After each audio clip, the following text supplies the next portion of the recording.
All right, Trisha, can you just kind of start off, just for people that don't know you, your background and the things you've been involved in and things you're doing now? Okay, name is Trisha O'Hare. I've been a hygienist 48 years. Did a lot of clinical practice, worked in Switzerland for 4 years, taught at the University of Minnesota in the perio department. Then I taught at the University of Washington in the hygiene department. Taught through the University of Arizona for expanded functions in Arizona. And I'm now currently, I have a faculty position at the University of Louisville, a gratis appointment. But lots of time in there doing clinical practice Right. as well. Are you still doing clinical at all, Trisha, or are you kind of done with that? I love clinical, but it's really hard to schedule with my busy schedule, working for Hygiene Town now and Yeah. doing a lot of CE. So the only clinical I do is volunteer. Right.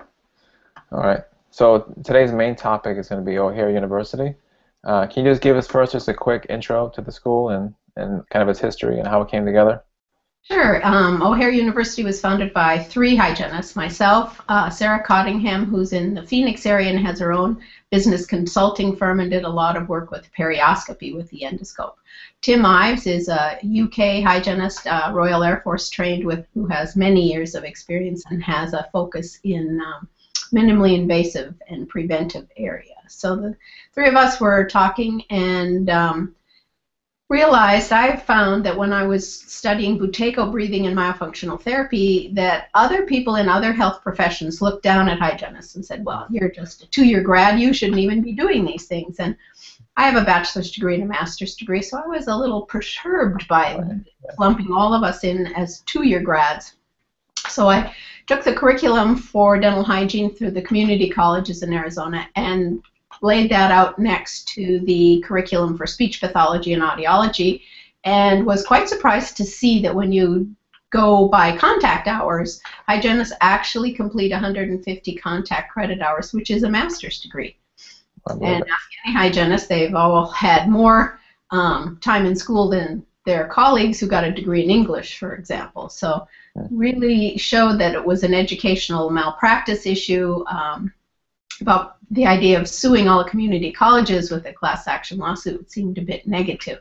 Right. So we decided the other direction would be to create a university where hygienists would be recognized for all of these courses and in a short time and for less money can achieve that bachelor's degree, but also learn something that would help them be more effective as a preventive specialist. So our whole focus is on preventing dental disease. That's our goal.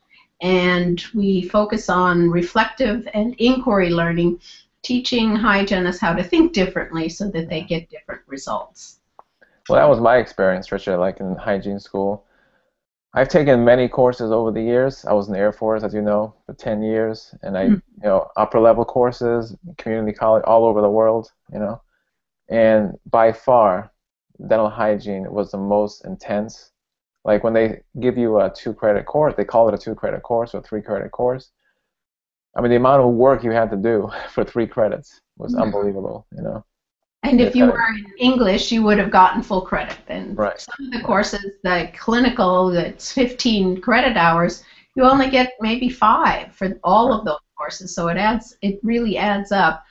And when you think about what hygienists learn in a community college, it's very invasive procedures, and it's risk-taking, and you have to really know what you're doing before you start probing subgingivally or giving anesthesia. Right.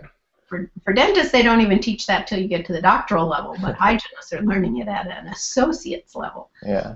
And it seemed like, for me at least, it seemed like they were just crunching a bachelor's degree into, like they were forcing it into the community college program. I agree, Mark, exactly, because they had been primarily in dental schools. And when that all started, the accreditation for dental hygiene programs was tied into the accreditation for dental schools because that's where the programs were. But now the majority of programs are no longer in dental schools. And we're the only profession that doesn't accredit our own education. The accreditation for our education is done by the American Dental Association, which is really a conflict of interest. And the Dental Association has no vested interest in hygienists actually achieving a bachelor's or a master's degree. They've been able to push it out of universities into community colleges and do just like you said, Mark, squash it all together. Right. Keep adding things to it, but never elevating the degree. And is it the same way with nursing, or are they separate? They're separate. Nursing controls their own education. Physical therapy controls their education. Audiology controls their education. And so we're seeing changes now with physical therapy moving right up to a doctoral level. Audiology moving to a doctoral level. Entry is that master's degree. So hygiene should have been doing that, and entry level should be a master's degree because that's what hygienists complete in order to get that associate's degree. Right. And then when hygienists go back to school, they should be focusing on a doctoral degree and not spending $20,000 in 2 or 3 years just to get the bachelor's degree that they weren't granted. Exactly. So to me, it's really, we're really being abused by the system, and we need to fight back and make those changes. Yeah. And you mentioned prevention, Trisha. Obviously, I mean, that's a primary thing we do as hygienists is prevention, but you guys seem to have a really major focus on that. Can you talk about that a little bit? Certainly. Prevention, we have the science to prevent both caries and periodontal disease. We just aren't doing it. Mm-hmm. And if hygienists were let loose, I don't think we'd have dental disease, because it's amazing to see how effective hygienists can be in a dental office preventing disease when the dentist requires disease to stay in business. Right. Without disease, there'd be no dental practice. Mm-hmm. So we're focusing on that, and I'd love to also see hygienists outside the dental practice. So the master's degree program, which we hope to start this fall, will be focusing on helping hygienists develop their own businesses as oral health coaches and actually taking prevention outside of the dental office, learning how to market prevention successfully and how to charge for it and how to create that value. And if you think about it, Mark, if people can, in the marketing arena, can convince Americans to buy water in a bottle and pay more for that water in a bottle than gasoline, we should be able to market oral health. We just need to learn from marketing, focus more on an emotional hook. People don't buy based on science and logic. They Absolutely. buy based on an emotional hook, and some of the students have found in their research projects for their bachelor's degree that patients want more information about having fresh breath than they do about preventing gum disease. Exactly. And Mark, that's one thing I forgot to mention is we have set up O'Hare University with a 6-month program, and each student completes an action research project learning about that process and making a small change in their practice to achieve better oral health for their patients. And this is then creating a body of knowledge that is hygiene driven. Right now, dental hygienists don't have their own body of knowledge, and that's a critical component of being a profession, if you will. Right. And we keep borrowing research from periodontists and caryologists, but we need to create our own research. We don't even have research that suggests seeing a dental hygienist is valuable because we haven't done that research. So, and you mentioned, Trisha, about going outside the clinic and doing stuff and just letting us loose. And as you know, obviously we do have some constraints, like legal constraints of what we can do. Some states allow more than other states. Mm-hmm. But there's also things you got to think maybe outside the box that we could legally do, but hygienists haven't even thought about it. Like stuff you mentioned, being an oral health coach, Mm-hmm. who's doing stuff that doesn't require any kind of approval by the state or permission by a dentist or whatever. Exactly. We keep thinking we need a dental chair and curettes, but if we leave all that behind, there's so much more that hygienists could do with the knowledge and skills and coaching. Mm-hmm. And I would just love to see a state where the dental association or the dental board tries to come after hygienists for preventing dental disease, because that's a wonderful headline. Dentists don't want disease prevented, and that would go a long way to establishing the role of the hygienist as the preventive specialist. Absolutely. But if you think about coaching, if you have kids and they're in a soccer team, well, the parents would not accept it if the coach saw the children for 45 minutes, told them what to do, and said, "I'll be back in 6 months, just keep doing it." Coaching doesn't work that way twice a year, or even once a year, the way dental appointments are. So it's amazing how successful hygienists have been without the ability to actually effectively coach. But there are a lot of people that would want hygienists to come into their homes on a weekly basis. Right. Many patients have said to me, as parents, I can't brush my own children's teeth. It's too hard. But if you have a hygienist coming in to make sure they're plaque-free once a week, check their diet, make sure they're getting enough xylitol, make sure they're breathing through their nose and not their mouth, and a lot of different things that hygienists can be paying attention to ensure that the child does develop with a healthy oral cavity and healthy teeth. Just a matter of changing it. Even elderly in senior apartments would like to have someone come and check up on them. And I've even talked to friends whose parents are elderly and the father was a dentist. They don't even want to take care of their teeth the way they did when they were younger. So there's so many different areas where hygienists could go in and make a difference. And the like the example of maybe like a nursing home is probably the more clear example. You know, some of them might be, you know, it's difficult maybe for them to leave the facility. You know, having hygienists go in there once a week, something like that, and see all the residents and maybe create a program and that kind of stuff. Right. You know, that doesn't require scaling. You know, you're in there, and if you're screening maybe, and if you find, you know, major problems, obviously you can refer out to a dentist or whatever. Exactly. That kind of thing. But, all right, Trisha, let's get into like the kind of the details of the program. You already mentioned it's a 6-month program. And how many people in a class, and how often does the class start? Like how many classes per year and that kind of thing? Okay. The classes are generally 5 students. Some are as many as 7, but 5 students seems to be a good number. We meet using VC, an online video conferencing system that uses very small bandwidth. So it's easy to get everyone on. We have students all over the world, so it's a nice group.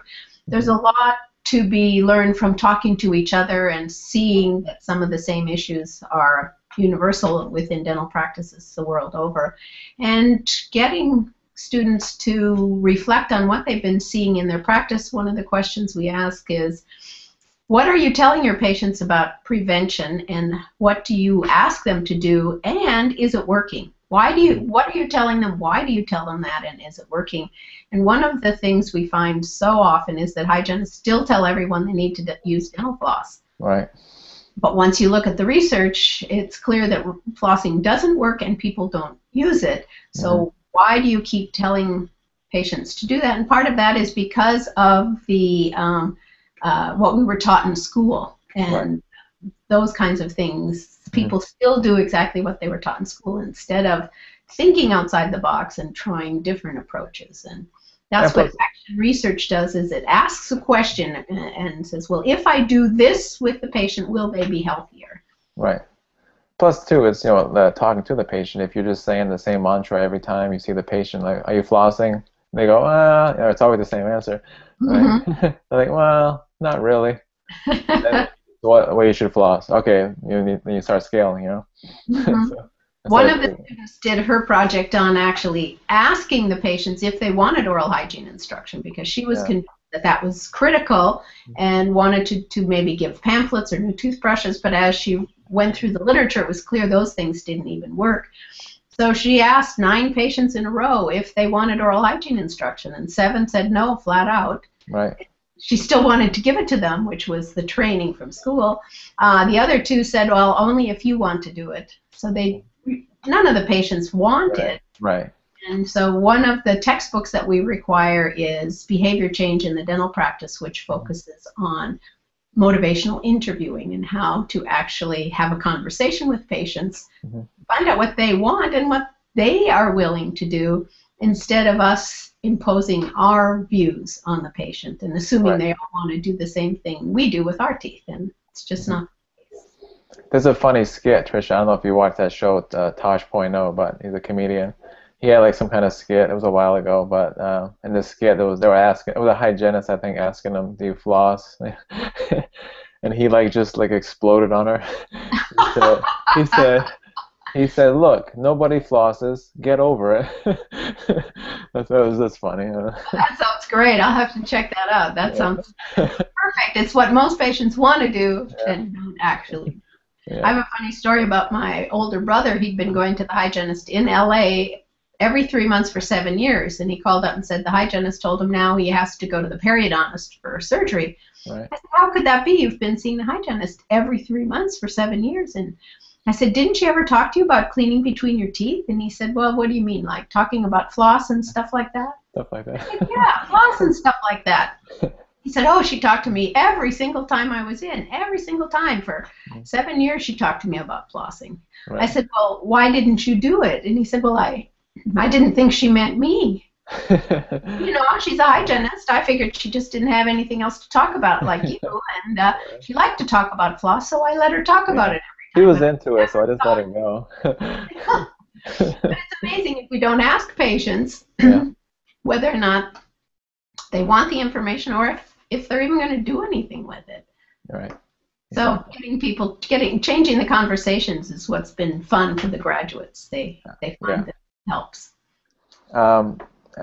You already mentioned, Trisha, about the different learning style that you guys utilize, reflective learning. Can you talk more about that and what that is and how that works in the school? Sure, Mark. It's very hard for hygienists to do reflective writing and thinking because they're so focused on science and observing what's happening, but never putting in their own feelings about it. So getting them to just write reflective paragraphs every week about what they're seeing with their patients and how do they feel about it. How do they feel about the fact that they keep giving oral hygiene instructions and it doesn't make a difference? Right. Yeah. You have to have a feeling about that, and it's valid to have whatever those feelings are, but to start looking at that. And so we have them write a reflective paragraph each week about something in the practice related to prevention. So it is difficult, but it's with practice we can all do it. Well, my frustration in hygiene school, I went to hygiene. I started when I was 33, and so I was the oldest student. Even though I took classes, throughout my 20s in the military, different college courses, and but in hygiene school, like I didn't get anything out of lectures at all. Like I have to kind of just do it on my own, and I'm more of a tactile, visual person, So people just standing up there and reading their PowerPoint slides. I literally tuned out the lecture for the most part. So me driving to hygiene school for the classroom part was kind of a waste.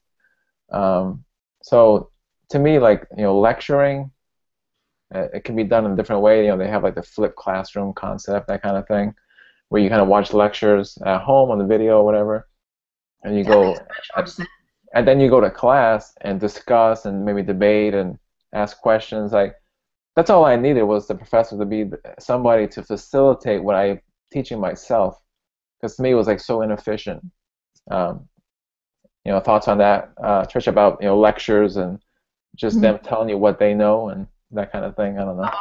And it's really a waste of energy when we have over 300 hygiene schools, each of them trying to give the same lecture. Why not get the best person in one area to do that if you need that, and the students can have that on video, and they could look at it when they want and flip through to the parts that they want instead of having to sit through live lectures. In this day and age, it just doesn't make sense to be doing that. Or like people, like, I see people like trying to write notes, like, I'm just like, why are you like forcing people to be writing notes? Just give them all the information in a nice clear package. Here you go, and then talk about it. That's the way. I don't know. Right. And apply it, and what happens when you try to apply it. I did some work with inquiry when I was teaching dental hygiene, and it was really a nice approach to say, okay, you're going to go to clinic today, and this is what you're going to do. Do you have any questions? No, none. I just want to get in there and do it. But they, once they get in, well, they don't know how to make the chair go up and down. They kind of don't know how to make it go back. The mirror fogs up. Right. But then you have a lot of questions. But when you teach someone and go through all those steps before they've even experienced it, they have no framework to put it in. So I really think that we should have a lot more hands-on and a lot more schools to make mistakes, not to do everything perfectly the very first time you do it. It's try different things. And see. And especially in hygiene school, because hygiene school, we had a range of from like 18 years old. We had like two girls that were 18, all the way up to, I think the oldest student was 48, something like that. So it was a nice, the average is probably late 20s, early 30s. So it's better, I think, to have like a more colleague atmosphere, instead of like, oh, she knows all the answers. It's black and white, Yeah, I don't know. Our goal with our classes as the faculty is to talk the least amount in the 1 hour. We meet for just a 1 hour session, and the idea is to get the students to talk more and have a conversation with each other and ask questions and get information from each other, not just from us as the expert. Right. So So you guys don't use they have quizzes and tests, or it's basically the projects, portfolio, Right. weekly meetings, that kind of stuff, right? Mm-hmm. They already have enough credit for the degree. We just want to be sure that they get some value from the program as well. And we have the project that they have to do and the reflective paragraphs, but nothing's graded as we go along. We also have them put together a full curriculum vitae, keeping track of all CE courses they take, so they have a running log of that.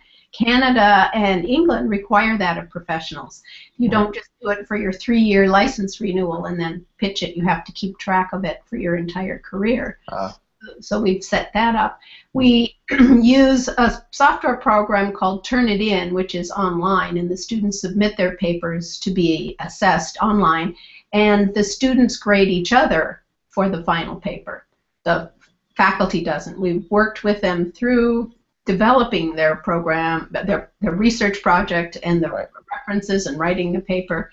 The students decide on the assessment criteria, and then they submit it.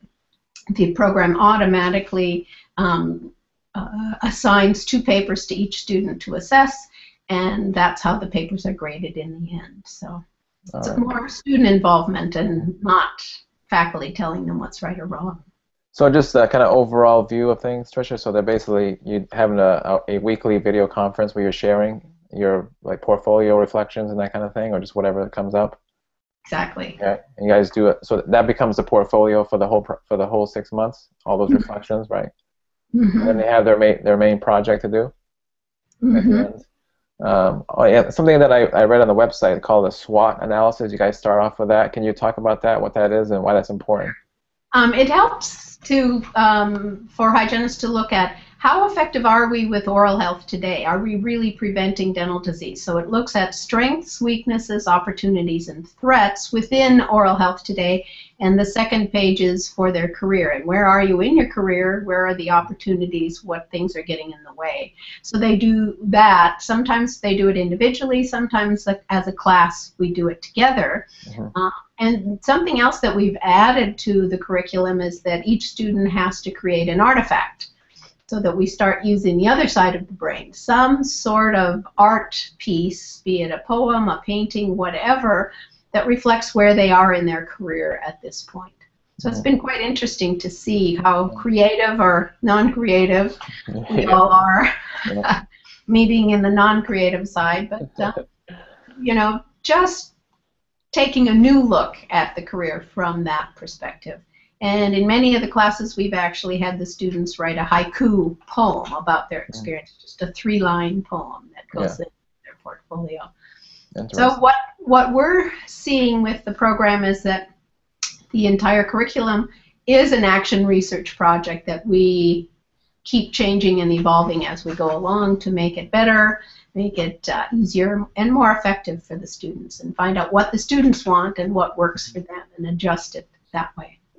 And you guys get students from all over the world, right, Trisha? So that's kind of interesting too, because hygiene is a certain way here, it's a certain way in Canada, and it's very different in other countries. So can you kind of talk about the advantage of having students from all over the world and kind of break your own paradigm, I guess, if you hear their stories? Sure. Yeah, Mark, it's really interesting because in Canada, the hygienists have independent practice, and they can practice without being in the dental practice. In England, it's just changed as well, that they don't have to be, the patients don't have to be referred by a dentist. They can see any patient they want. So there's much more independence. Switzerland has that as well. So sometimes we think in the United States that we're so progressive, but when you look at hygiene in other parts of the world, we're kind of way back. And the hygienists from Texas realize that Texas is the furthest back because they can't even give local anesthesia yet in Texas. Right, yeah. Isn't Georgia one of the states, too, that's kind of behind? I think they're one of them. I mentioned, I've heard people say things that they can't give local, I don't think, in Georgia. And Yeah, there's still yeah, a half a dozen states, I think, that yeah. haven't passed that yet. But yeah, and I would it's love just to see. I would love to see it in the States. For us to be totally independent, like in Canada, that would be great. Kind of open up things for hygienists, I think. And I think it's a win-win for dentists. I know a lot of dentists feel like maybe they're kind of afraid to lose control. But I mean, I picture, if hygienists are out there doing very different things, they're going to drive people to a dental home. So I think it's a win-win. I don't think dentists should be afraid to have hygienists out there. But, no, absolutely, and I don't know why they're afraid of that. Because a lot of them complain about having to do all the exams and taking all of that time out of their schedule, and they complain that they don't make any money from it, so it'd be nice to just take it out of that dental environment and see what could be done outside of a dental practice, and I think it would look quite different from the model we have now. And you hear a lot of feedback from dentists that say, oh yeah, good luck making money doing that, but people are doing it, so... They are. In Colorado, we have independent practice, and they're doing fine. They're the ones who have wanted to do that. But I think just focusing even on the prevention could be a very lucrative approach. That hygienists could be successful without needing the overhead of a dental practice and not needing a dental chair and curette. Yeah. And adding to it a lot more about sleep apnea and nose breathing and mouth breathing and those areas that we could really add value to what we provide patients in the preventive arena, and not just focus on caries and periodontal disease. Exactly. I mean, we can imagine if every single person out there had excellent home care, how that'd be a massive impact, right? So, I mean, whatever it takes to get people to have good home care, or to use different products, xylitol and whatever, different things. So whatever the process is to make that happen, that's interesting, I think. So. Well, and that's the action research of trying different things till we find the way that actually works, because we know now that telling people to brush and floss and see the dentist twice a year doesn't work, because there's still a lot of disease in dental practices, so we have to try something else. Yeah.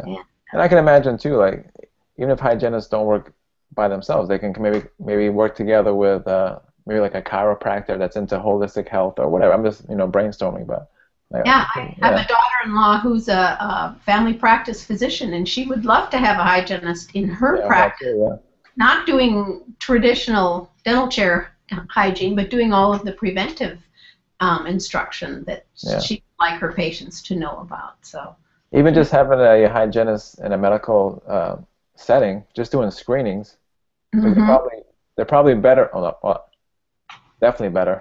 I mean, they would be better at doing a screening than a doctor probably would to do, because they don't really, focus on the mouth. So. No, they just say open wide and say ah, look past. Yeah. They're like, I don't see anything off. So. I think we've got a lot of opportunities in that arena, and if we just step up and hygienists have to diagnose, and the whole scare tactic of saying hygienists can't diagnose is really silly.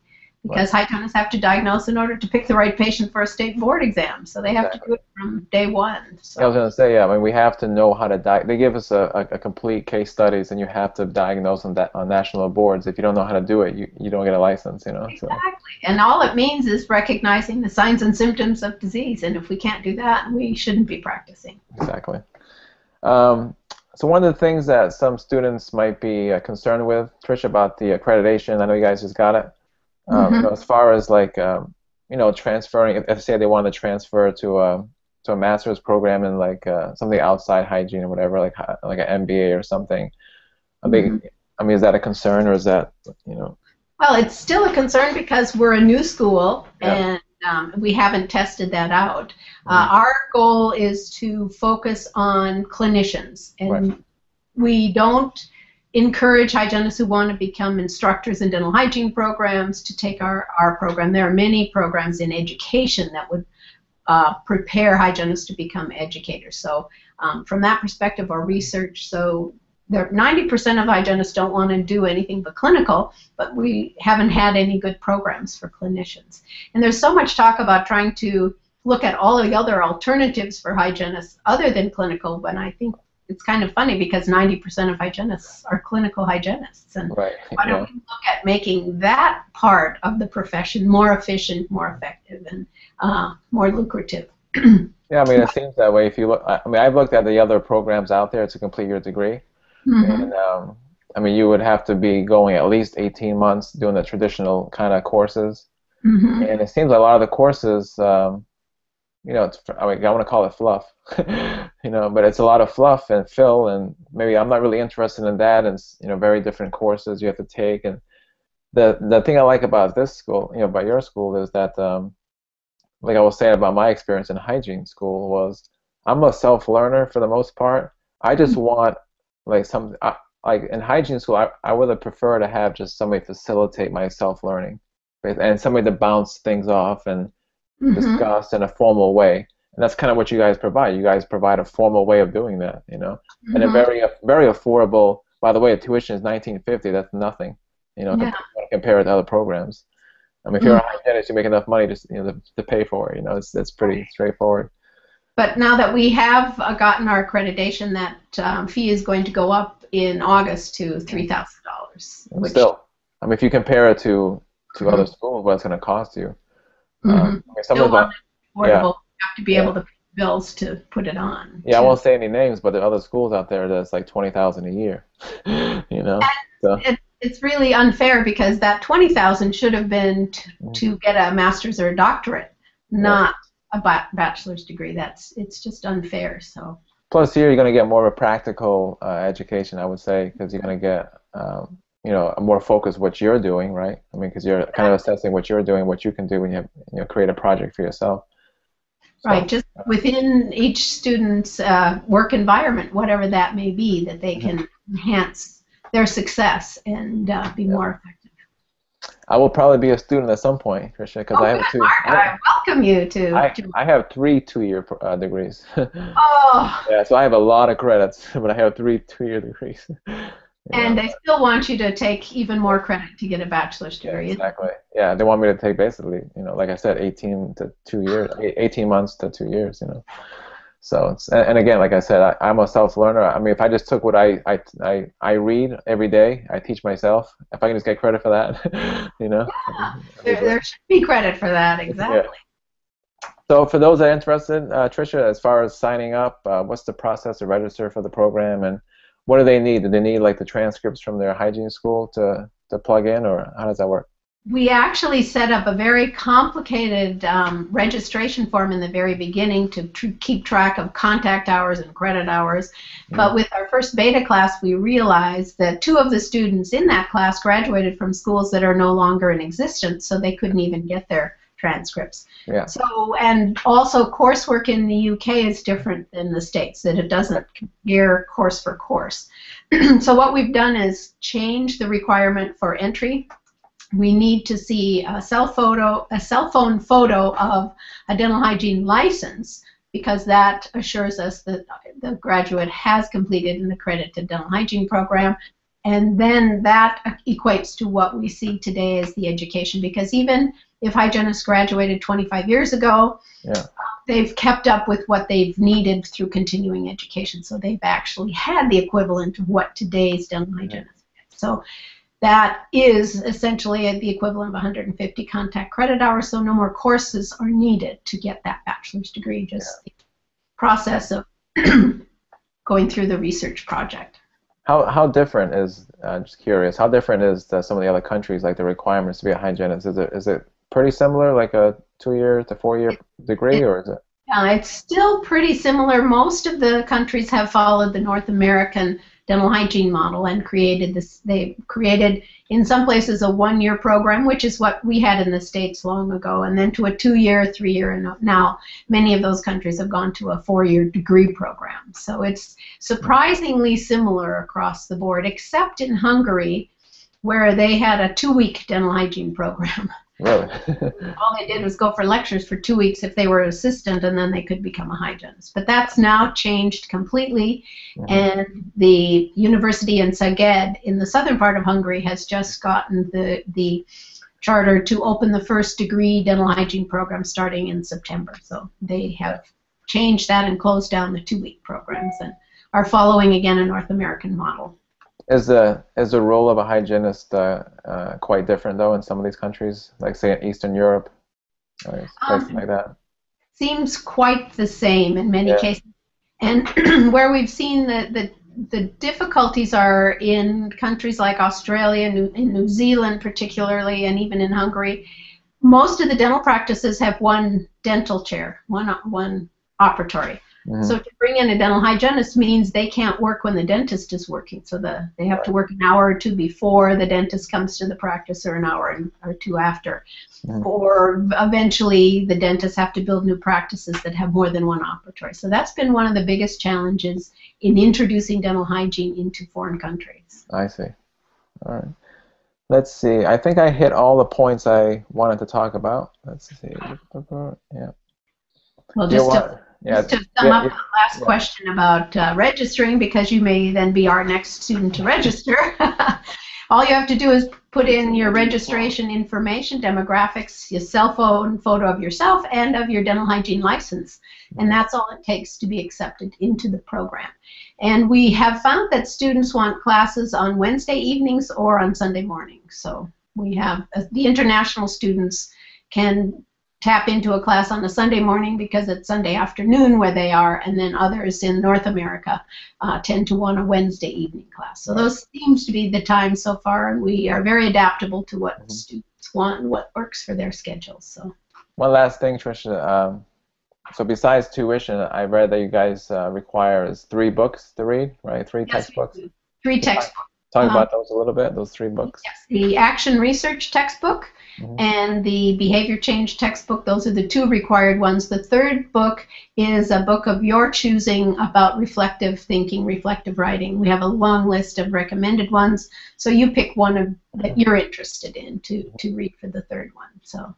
Do you guys do like payment plans throughout the 6 month, or do you require the upfront tuition? Up until now, we've required the payment up front, but our webmaster is right in the midst of making the changes necessary to accept the PayPal payments program. Okay. So we will have that within the next, hopefully, week or 2. That'll be up. It takes a little longer than we anticipated to get all the back end of the website working for that. You are very busy, Trisha. I don't know how you do all these things. Courier reports, hygiene plan, everything. It's fun. I enjoy it, and you're just as busy doing all kinds of inventive products. I'm still working full time, and I want to drop. I mean, I will eventually. I want to drop the 2 days, but I'm off today. I usually work today, but I've been burning my vacation days so I can do stuff like this. But oh wow! Once you graduate from O'Hare University, then you're going to want a master's degree, and then you'll take hygiene somewhere else. Who knows where? Who knows? All right, Trisha, thank you for doing this. You're welcome, Mark. I'm going to have this up probably in a week or 2, and you can just, share it however you want to share this content. All right? Super, thanks. Appreciate it. All right, thank you. Bye, Mark. All right, bye.